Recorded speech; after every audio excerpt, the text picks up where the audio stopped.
Bienvenue dans cette vidéo pour préparer ton oral d'histoire, géographie, enseignement moral et civique au CAP.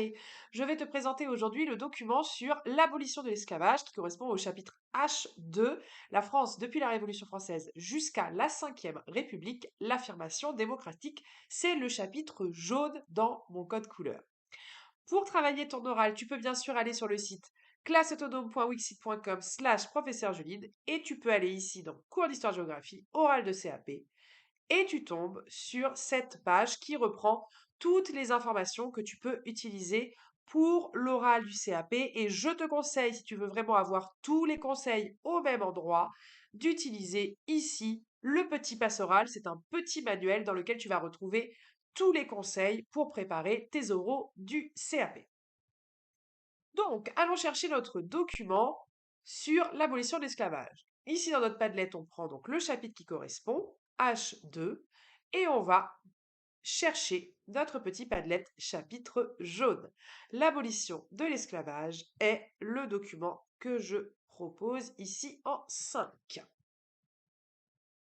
Pour pouvoir comprendre cette vidéo et comment bien ficher son document, je te conseille bien sûr d'avoir vu d'abord la vidéo qui explique comment se passe l'oral au CAP que je te mets en lien tout de suite ici. Et je te conseille également d'avoir vu l'autre vidéo qui explique comment faire ses fiches pour l'oral du CAP. Le lien va être ici également. Et tu les retrouves bien sûr sur YouTube.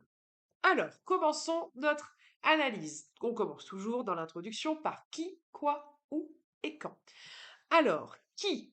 Eh bien, ici, nous avons un tableau. Un tableau de qui? Eh bien, de François-Auguste Billard. C'est quoi? Pardon, c'est un tableau. C'est une huile sur toile. C'est quand? Eh bien, ça a été peint en 1848 et ça représente un événement qui se passe en 1848, qui est l'abolition de l'esclavage dans les colonies françaises. Donc, on est où? On est dans les colonies françaises. Et ici, plus particulièrement, dans les colonies des Antilles françaises, donc dans la mer des Caraïbes. Ensuite, je donne la problématique. La problématique est toujours écrite ici en dessous. On dit donc à notre correcteur, il s'agit donc de se demander pourquoi cette réforme est-elle emblématique de la Deuxième République. On passe ensuite à notre développement. Donc on dit à notre correcteur, je vais donc commencer par vous décrire ce tableau. Donc sur ce tableau, on voit différents personnages. On voit, le regard est tout de suite attiré vers les personnages ici au centre, qui sont les esclaves qui sont libérés. Hein, on le voit ici, on voit un homme qui tient des chaînes qui se sont brisées. On voit également d'autres esclaves derrière, hein, qui sont souvent à moitié nus, ici, qui sont à terre. On voit les colons, hein, qui sont habillés plutôt en blanc, ici, les maîtres. On voit le drapeau bleu, blanc, rouge, ici, le drapeau français. On voit cet homme ici qui tient un chapeau et qui tient un papier dans l'autre main. On voit que nous sommes aux Caraïbes, puisqu'on voit donc la mer derrière, les palmiers, hein, c'est plutôt la faune, la flore des Caraïbes. Pas besoin d'en dire beaucoup plus. Je ne vais pas vous demander de décrire exactement la couleur du sol, etc. Description. Ensuite, on passe à l'analyse. Qu'est-ce que cette scène? Eh bien, cette scène, c'est une scène de liesse, c'est une scène de joie, de ces esclaves à qui on vient annoncer qu'ils sont libérés, qu'ils sont enfin des hommes libres, que l'esclavage a été aboli. Et c'est cet homme ici, ce député, qui tient dans la main le décret d'abolition de l'esclavage qui a été pris par la Deuxième République.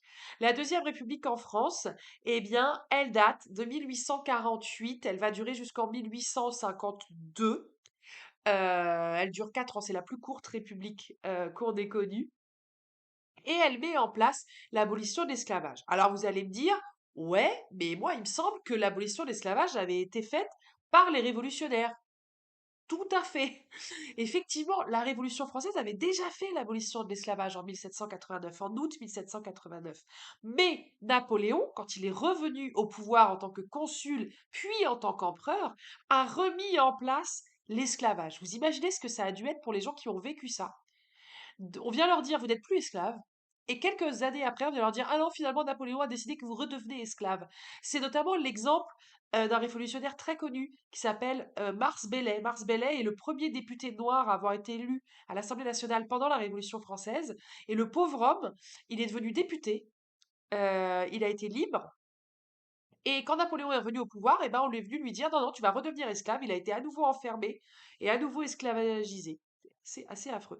Donc en 1848, il y a à nouveau ce décret qui arrive pour abolir définitivement l'esclavage en France et dans les colonies françaises. Ce qui est intéressant avec ce document, c'est qu'on voit bien la France, hein, on voit bien le drapeau français, on voit l'armée française, on voit ce député qui arrive avec la ceinture tricolore, qui vient donner ce décret. On voit tous ces esclaves, ces anciens esclaves, euh, dans un sentiment plutôt de liesse et de joie. On voit ici que tout a l'air de bien se passer. Et c'est là qu'il va falloir mettre l'esprit critique.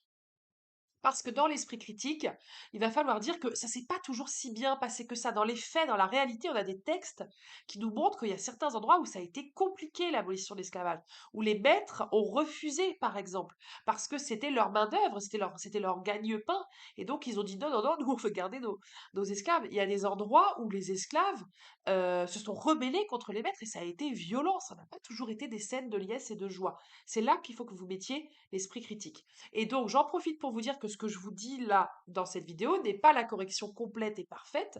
Si vous voulez plus d'informations pour compléter votre fiche, vous avez ici 3 petites vidéos que je vous ai sélectionnées, et notamment une vidéo qui présente vraiment ce document-là et qui l'explique vraiment. Et là, vous aurez tous les détails et vous pourrez rajouter des choses. Ne prenez pas juste ce que je suis en train de vous dire là. Allez fouiller un petit peu dans cette petite vidéo. C'est des petites vidéos qui durent vraiment pas très longtemps. Et comme ça, vous complétez votre fiche. Et pour finir, vous dites, pour finir, nous avons donc vu ici que cette loi de l'abolition de l'esclavage, eh ben, c'est une loi emblématique de la Deuxième République qui a créé d'autres lois assez importantes, notamment le suffrage universel masculin et la liberté d'expression.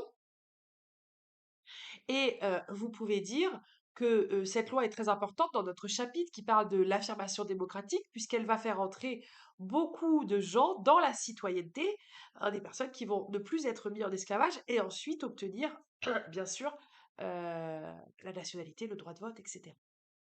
Donc vous dites ça en conclusion, que ça a été vraiment une loi importante. Il faut savoir que la France, elle est assez en retard, hein, dans l'abolition de l'esclavage.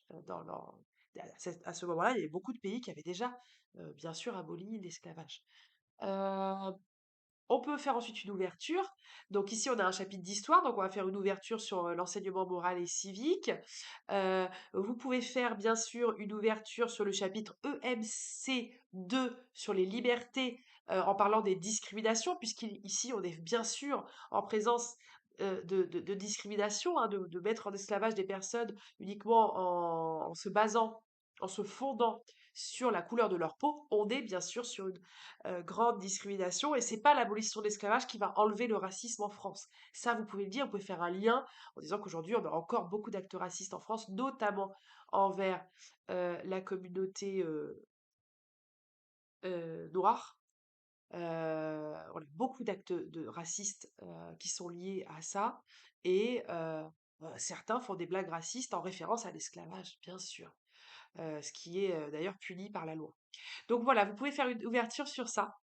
Et une fois que vous avez fait votre ouverture, vous avez fini en fait, hein. Vous avez votre conclusion, c'est le résumé qui répond à la question et l'ouverture. Voilà donc pour ce document. Je vous souhaite donc bon courage pour la préparation de votre examen. Ciao.